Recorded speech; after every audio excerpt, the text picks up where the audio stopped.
അത്ഭുതങ്ങളുടെ ലോകമാണ് കേരളം. ICUവിൽ മരണാസന്നനായി കിടക്കുന്ന രോഗി പുലർച്ചെ എഴുന്നേറ്റ് കുളിച്ച് റെഡിയായി 500 കിലോമീറ്റർ കാറിൽ യാത്ര ചെയ്യുന്ന അത്ഭുതങ്ങൾ സംഭവിക്കുന്ന ലോകമാണ് കേരളം.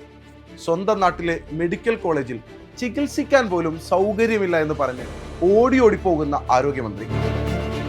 പക്ഷേ അതേ അത്ഭുത ആശുപത്രിയെ പുകഴ്ത്തി നമുക്ക് മോട്ടിവേഷണൽ സ്പീച്ച് തരാൻ മറക്കില്ല. ഇതിനെയാണോ നമ്മൾ കേരള മോഡൽ എന്ന് വിളിക്കേണ്ടത്? KSU സമരത്തിനിടെ കഴുത്തിന് ഗുരുതരമായി പരിക്കേറ്റു എന്ന് പറയുന്ന മന്ത്രിയെ ആദ്യം പ്രവേശിപ്പിച്ചത് കണ്ണൂർ ജില്ലാ ആശുപത്രിയിലാണ്.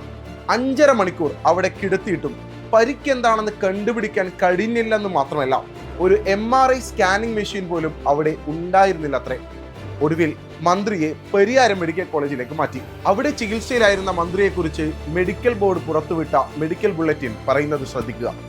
നിലവിലുള്ള ശാരീരിക അവസ്ഥയിൽ യാത്ര അനുവദനീയമല്ലാത്തതിനാൽ ICUവിൽ തന്നെ ചികിത്സ തുടരണം.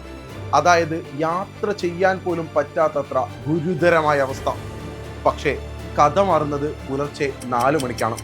മെഡിക്കൽ റിപ്പോർട്ടുകളെയും പ്രോട്ടോകോളുകളെയും കാറ്റിൽ പറത്തിക്കൊണ്ട് മന്ത്രി എഴുന്നേറ്റ് കുളിച്ച് സ്വന്തം കാറിൽ തിരുവനന്തപുരത്തേക്ക് തിരിക്കുന്നു. ICUവിൽ കിടക്കേണ്ട രോഗി എങ്ങനെ 10 മണിക്കൂർ കാർ യാത്ര ചെയ്യാൻ അനുവാദം ലഭിച്ചു? മന്ത്രിക്ക് ഇത്രയും ഗുരുതരമായ അവസ്ഥയാണെങ്കിൽ എന്തുകൊണ്ട് ഒരു എയർ ആംബുലൻസ് പോലും ഏർപ്പാടാക്കിയില്ല? ഔദ്യോഗിക ഡിസ്ചാർജ് സമയത്തിനു മുമ്പ് ആരും അറിയാതെ ഈ രക്ഷപ്പെടൽ എന്തിനായിരുന്നു? സംസ്ഥാനത്തെ ആരോഗ്യമന്ത്രിയുടെ അവസ്ഥ ഇതാണെങ്കിൽ സാധാരണക്കാരായ നമ്മൾ എവിടെ പോകണം? മികച്ച ചികിത്സ കിട്ടാൻ പണമുള്ളവർ അമേരിക്കയിൽ പോകുന്നത് എന്തുകൊണ്ടെന്ന് ഇപ്പോൾ മനസ്സിലായില്ലേ? സ്വന്തം വകുപ്പിലെ വീഴ്ചകൾ മന്ത്രി തന്നെ അന്വേഷിച്ച് ആ റിപ്പോർട്ട് അലമാരയിൽ വെക്കുന്ന ശീലം ഇനിയെങ്കിലും അവസാനിപ്പിക്കണം. ഈ പരിക്കിന്റെ പേരിൽ കേരളത്തിലുടനീളം നടന്നത് എന്തൊക്കെയാണ്? കോൺഗ്രസ് ഓഫീസുകൾ തകർക്കപ്പെടുന്നു, KSU നേതാവിന്റെ വീടിന് നേരെ ബോംബേർ നടക്കുന്നു, കേരളത്തിലുടനീളം കലാപ സമാനമായ അന്തരീക്ഷം സൃഷ്ടിക്കപ്പെടുന്നു. എന്നാൽ എല്ലാം നാടകമേ ഉലകമായിരുന്നു എന്ന് പറയാതെ വയ്യ. നടക്കാത്ത ഒരു ആക്രമണത്തിന്റെ പേരിൽ കേരളത്തെ കുരുതിക്കളമാക്കാൻ ശ്രമിച്ചവർക്കെതിരെ ആര് കേസെടുക്കും? ജനങ്ങളെ തെറ്റിദ്ധരിപ്പിച്ച് കലാപാഹ്വാനം നടത്തിയവർ മറുപടി പറയേണ്ടതല്ലേ? ഇവിടെയാണ് നാം ചിന്തിക്കേണ്ടത്.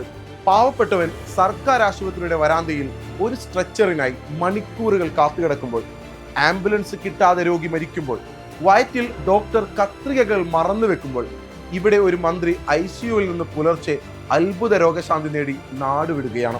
സ്വന്തം വകുപ്പിലെ മെഡിക്കൽ റിപ്പോർട്ടുകളെ പോലും വിശ്വസിക്കാത്ത, സ്വന്തം ആശുപത്രിയിലെ സംവിധാനങ്ങളെ ഭയപ്പെടുന്ന ഒരു മന്ത്രി എങ്ങനെയാണ് ജനങ്ങളുടെ ജീവന് കാവലാകുന്നത്?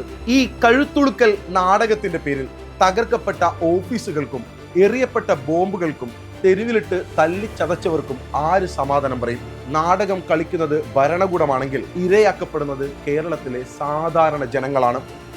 ആരോഗ്യ മേഖലയിലെ ഈ ഇരട്ടത്താപ്പ് തിരിച്ചറിയാൻ ഇനിയും നമുക്ക് വൈകിക്കൂടാ.